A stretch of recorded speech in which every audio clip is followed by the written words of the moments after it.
8:02. Buen día para todos. Buen día, Marcos. Buen día, Carlos. Buen día, Alfredo. ¿Cómo están todos? ¿Bien? ¿Qué tal? Buen día. ¿Todo bien, Carlos? Todo muy bien.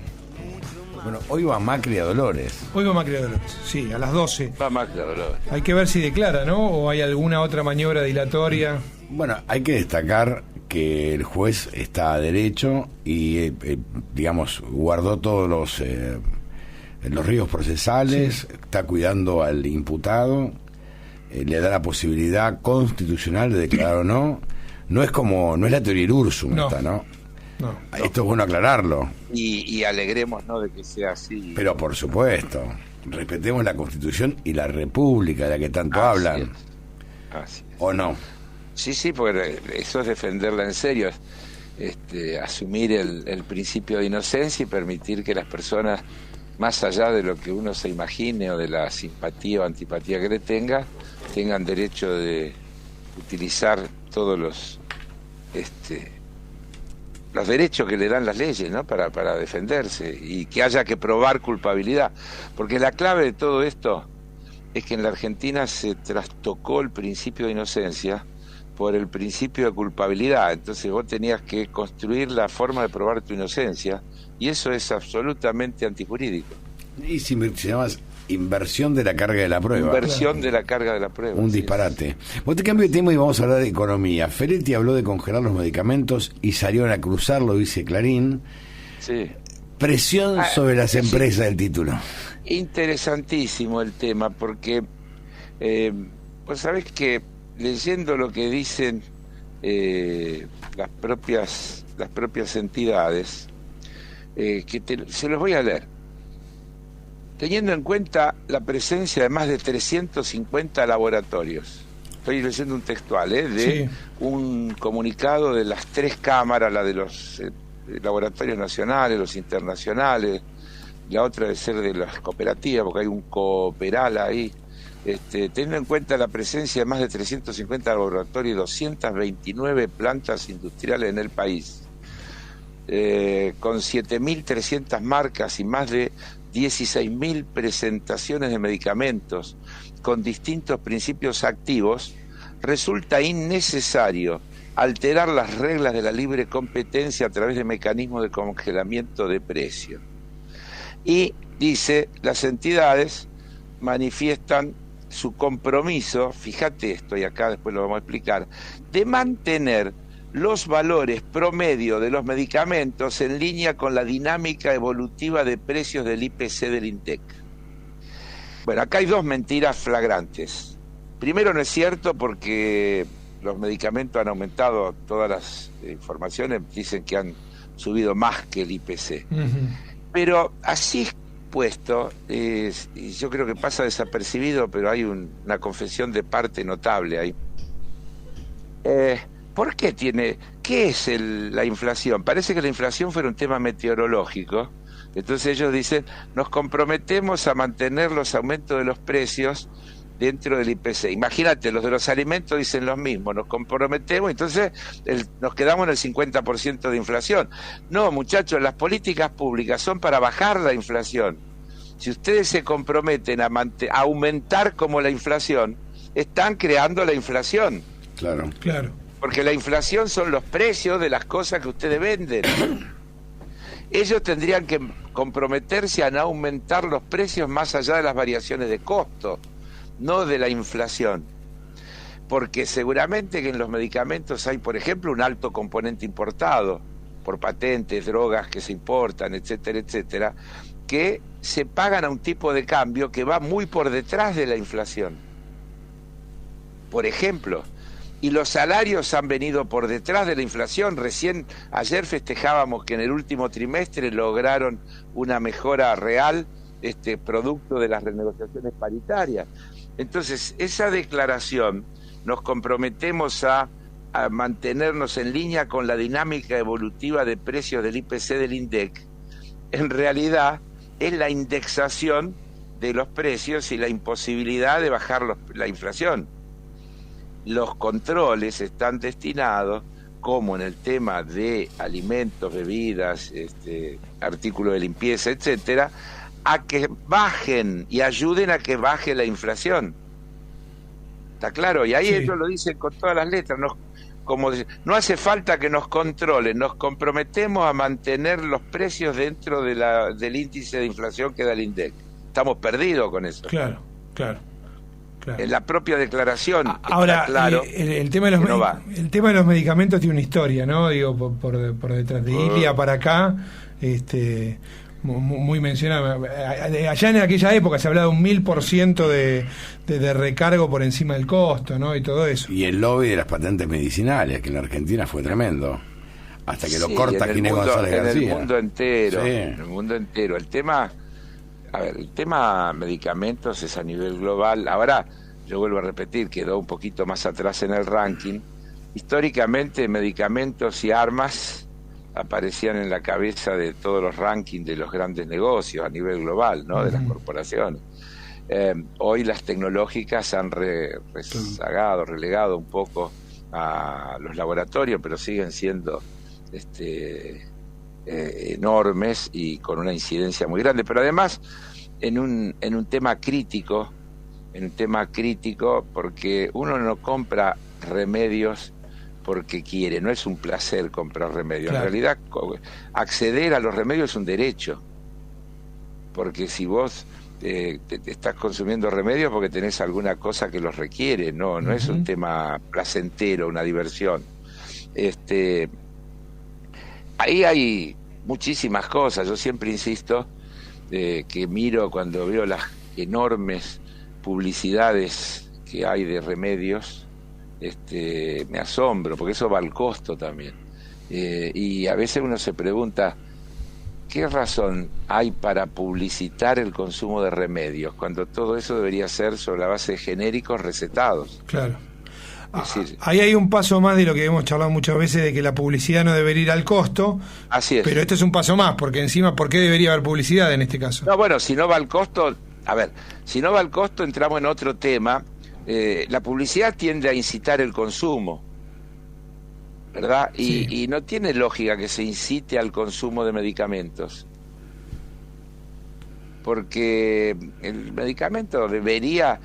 los medicamentos de venta libre deberían ser las cosas que no son medicamentos, o que son muy suave y que no ponen en riesgo ninguna cosa. Cuando vos lees los prospectos de los medicamentos, de todos los riesgos que tienen y todos los cuidados que hay que tener y todas las cosas que te pueden pasar por tomarlo, resulta incomprensible que eso se promocione publicitariamente.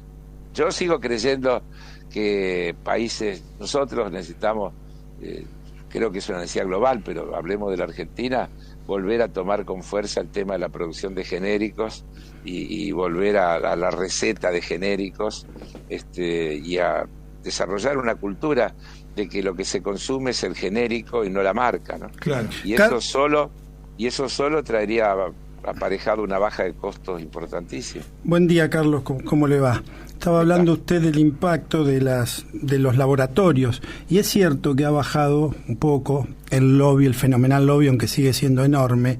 Sí, Estaba viendo un material norteamericano que habla, esto digo para los que son muy críticos de toda regulación.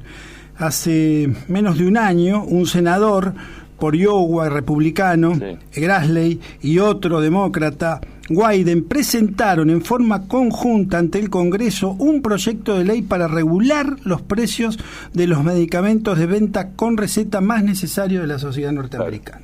Sí, y creo haber visto, hay tantas noticias que a veces a uno se le van escapando algunas, pero creo haber visto estos días que nuevamente está el tema en el Parlamento en Estados Unidos, que hay otra vez propuestas en la misma dirección de poner algún tipo de regulación en el precio de los medicamentos. Una de las pocas cosas dice también el informe en que, con miradas distintas, porque Trump tenía un fuerte apoyo del lobby farmacéutico, pero en algún punto se habían puesto de acuerdo Pelosi y Trump, que era así la necesidad de regular y rebajar el costo de los medicamentos. Sí. Bueno, porque vuelvo a repetir, hay cosas que son opcionales, y los medicamentos no son opcionales. No. Por eso digo, tendría que estar en la lista de derechos, porque si vos no podés acceder a un medicamento que te recetan, estás atentando contra tu propia vida. Pero bueno, así de cruel es el asunto. Pero insisto, porque lo encaramos desde el análisis de lo económico, primero, digo, los diarios todo hoy dicen, los laboratorios lo rechazan. Dice, Feletti dijo que sí, ¿y qué quería? ¿Que lo salgan a aplaudir? Habría que preguntar, lógico que lo rechazan. El tema es, ¿por qué lo rechazan? Y el tema es, vuelvo a repetir, esta definición de mantener los valores promedio de los medicamentos en línea con la dinámica evolutiva de precios del IPC del INDEC. Es sensacional. Claro. Es sensacional. Claro. Si estamos así, mirá si todos dicen lo mismo. Nos comprometemos a no aumentar más que el índice. Tenemos 50% de inflación todos los años y listo. Para siempre. Para siempre. Claro. ¿Cómo se baja? Total, no nos trae ese problemas. índice?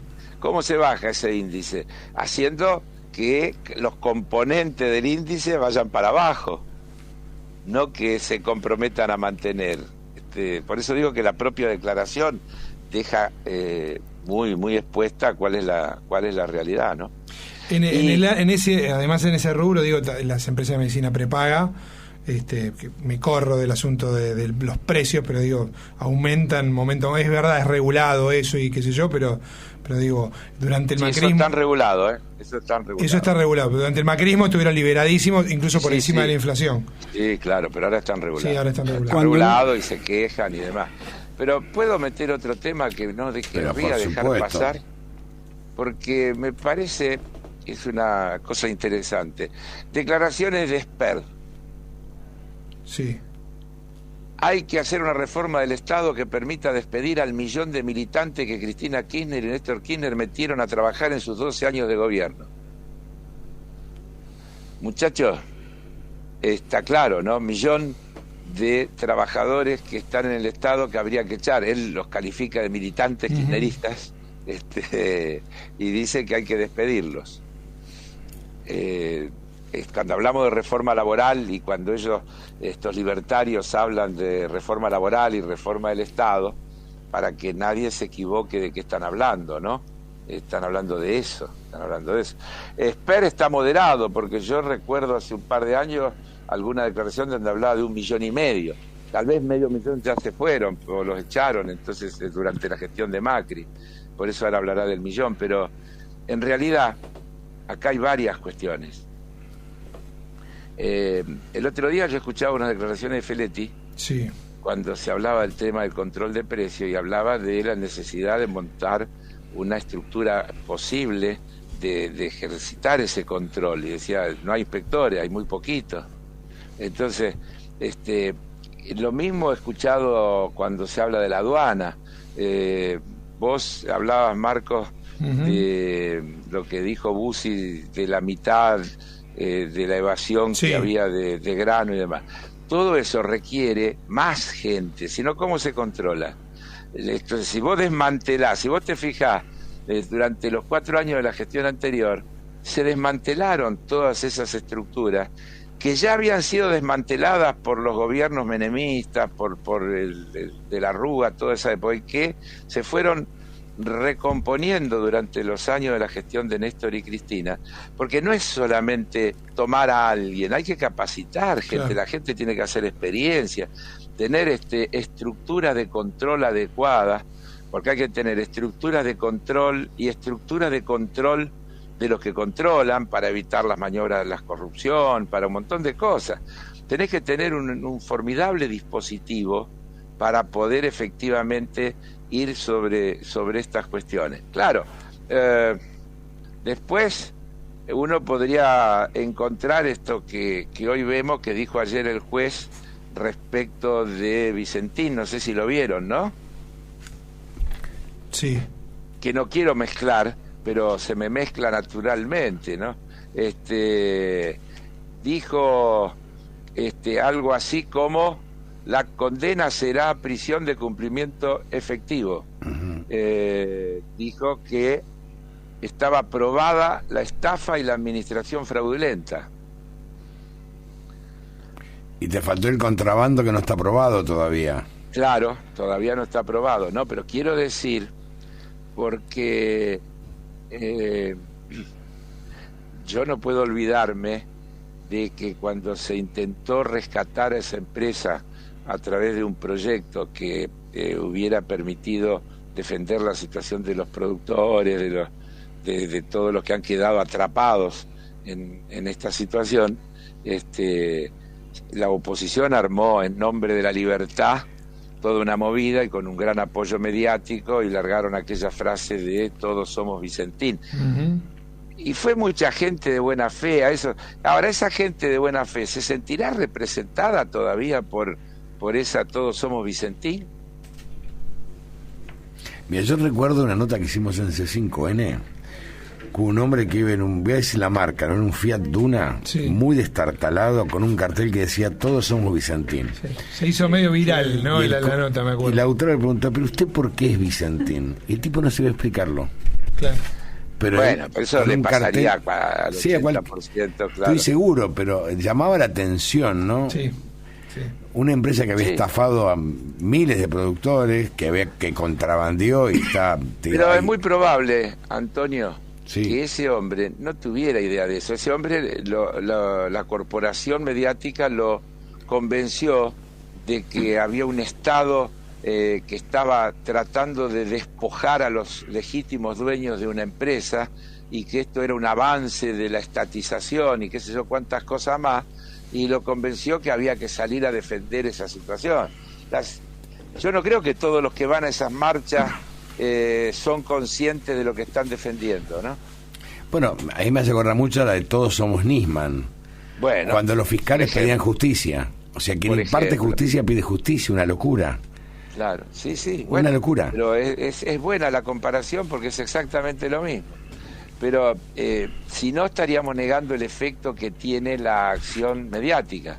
La acción mediática lo que logra es eso, es decir, atrapar a gente inocente que desde luego a partir de algún prejuicio que tiene, tiende a creer determinadas cosas y se engancha. Y bueno, son las cosas que después hacen y explican lo que decíamos ayer. Que en Chile vos puedas tener hoy el riesgo de que después de haber hecho la más grande movilización de la historia para ponerle fin a un proceso político de derecha como el encarado por Piñera, todo eso desemboque en una alternativa que pueda traer a un tipo peor que Piñera. Más de derecha, sí. Claro. Un pinochetista. Un pinochetista. Claro, digo. Bueno, es grave el tema, ¿no? Pero bueno, eso es por la complejidad que tiene la política. Yo creo que no va a pasar al final. Yo creo que también eso son muchas expresiones de deseo de los medios y de la manipulación de encuestas. Sí. Porque después de páginas enteras te terminan chiquito. Sin embargo, en la segunda vuelta ganaría el candidato de la coalición centro-izquierda, bla, bla, bla, bla. Pero eso ocupa 2 renglones. Claro. Y toda la nota, los títulos y demás van en la otra dirección. El tema es que alguna vez pasa, porque Bolsonaro sigue siendo el presidente de Brasil. Katz en Chile es un personaje, pero realmente terrible, terrible. Porque terrible. Viene de la unidad que era lo que estaba a la derecha de la renovación. Son todos pinochetistas, pero estaba a la derecha de la renovación. Claro. Eran los más extremos. La renovación, cuando se dio cuenta que Pinochet ya era algo que no le servía con fines electorales, se fueron corriendo un poquito. Pero la mayoría fueron ministros, funcionarios. Pero Katz está a la derecha de todo eso. Sí, Katz dice las mismas cosas que dicen Sperry y Milei acá, claro, que expresa Bolsonaro, claro, y que están en línea con este proyecto que encabeza Vox de crear esa internacional latinoamericana, que yo decía el otro día, ironizando, porque ellos lo llaman una alianza anticomunista latinoamericana. Digo, bueno, le falta la tercera A por lo menos. Estamos un poco más tranquilos porque ya de la triple A tenemos triste historia. Sí. Esta tiene 2 A nada más. Es duro. Es duro porque en Chile, Carlos, yo anduve mucho por ahí, lo que noté hace muchos años era una base de sustentación muy fuerte de la derecha. Claro, que en otros países, claro, campesinos que te decían, tiene que volver Pinocho, cosas. Es decir, los sectores más castigados muchas veces Pero perdón. Y en tiempos de no mediáticos, no tan mediáticos. ¿Y vos no creés que acá, entre los votantes de Cambiemos o de los libertarios, hay mucha gente humilde? Sí, no, de hecho, trabajadores, maestros, gente humilde que los ha votado, claro, que los apoya. Y claro, porque si no, a ver, después de los 4 años de la gestión de Macri, es cierto que perdió, es cierto que es la primera vez que en el proceso constitucional democrático un presidente no es reelecto, es cierto que fue en primera vuelta y no llegó a segunda, pero sacó el 40 y pico % de los votos, Sí. un 40 y pico % de ciudadanos y ciudadanas que lo votaron, ¿eh? Sí. Y 2 años después, siguen votando al macrismo. No, pero 2 años después puede estar confuso, porque entonces vos ves al que tenés más cerca, la Sí. culpa la tiene el gobierno, toda esta cosa que ellos logran instalar. Pero en aquel momento sacaron el 40 y pico % de los votos. 41% de los votos, sí. Entonces, pero eso ¿por qué?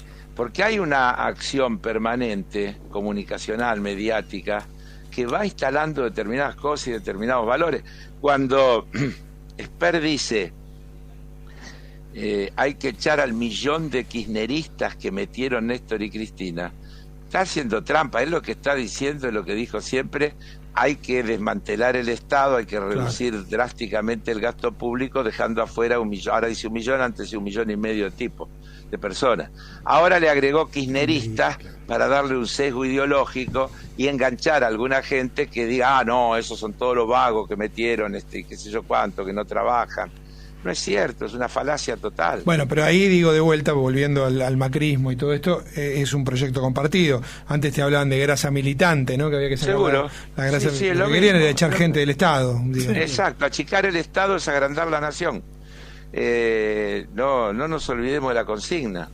Estaba en las lunetas de los autos puesto eso, ¿eh? Exacto. Y yo explico que esa es la base de la ideología de la fase del desarrollo capitalista que hoy estamos atravesando y que está, a mi juicio, en sus estertores finales, que es cuando Reagan y Thatcher implantan esta etapa de la globalización financiera, como que es la más loca que uno se puede imaginar, eliminar todo tipo de barreras para que la plata pueda fluir libremente, pero levantar muros para que la gente no pueda pasar, porque esa es la visión más palmaria de lo que significa. Es decir, por todos lados, barreras para impedir que la gente corrida por la pobreza se traslade a los lugares donde puede buscar una vida mejor, y al mismo tiempo propugnar la mayor libertad para que los capitales vayan para donde se les da la gana sin ningún tipo de control. Ahora, esto es el fondo. En la superficie,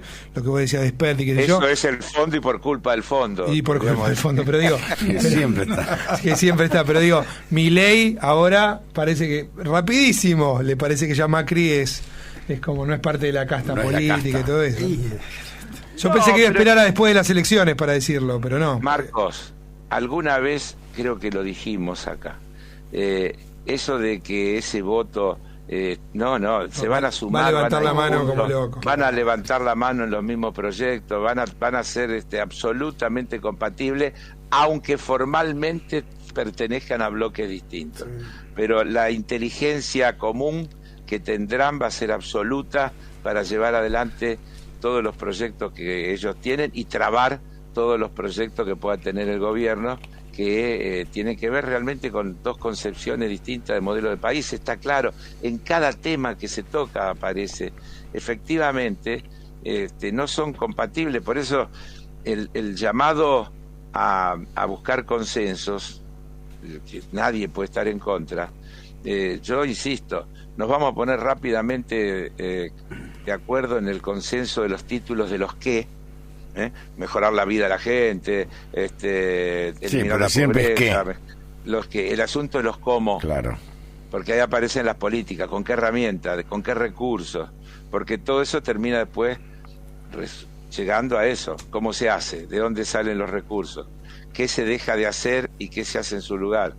Bueno, y ahí los consensos son más difíciles porque partimos de lugares completamente distintos y en general todo lo que nosotros creemos que hay que hacer para ellos es maldición y viceversa.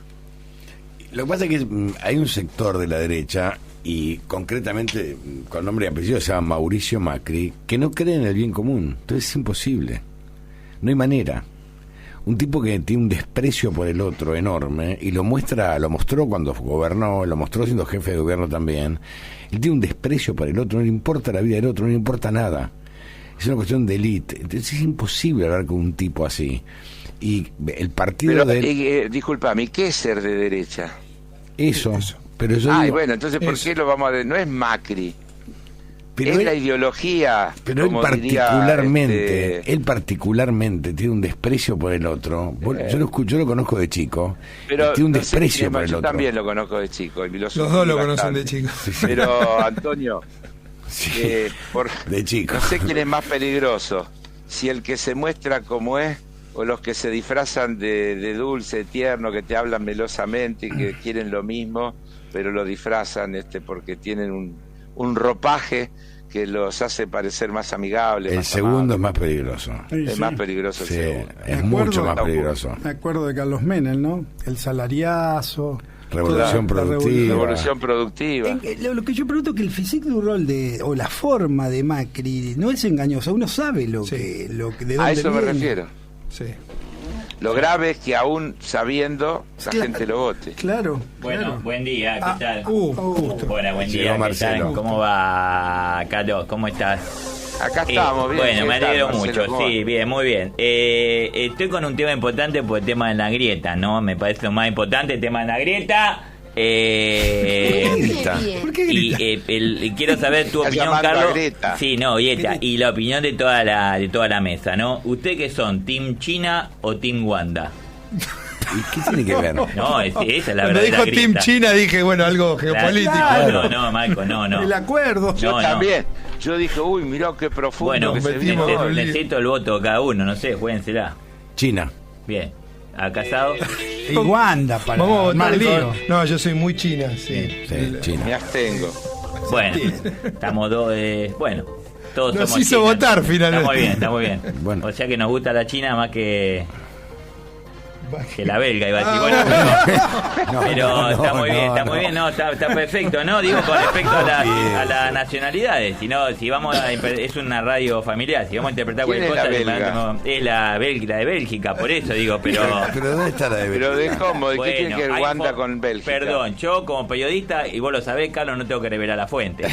¿Pero qué tiene que ver Bélgica con Wanda? Bueno, no tengo por qué revelar la fuente. No, fui a comer a un restaurante. La carne estaba tan cruda que en vez de chimichurri le pusimos mertiolate, Carlos. Así que... No te rías, no es bueno el chiste. Y esto es importante información. Antes yo iba al supermercado, Carlos no me va a dejar mentir, yo con 100 pesos compraba una gaseosa, 1 kilo de harina y un paquete de fideo. Ahora el chino puso más cámaras, así que... Un abrazo grande, Carlos. Carlos, buen día. Chau. Buena tarde, Marcos. Lo mismo, Chao, nos chao. quedamos escuchando.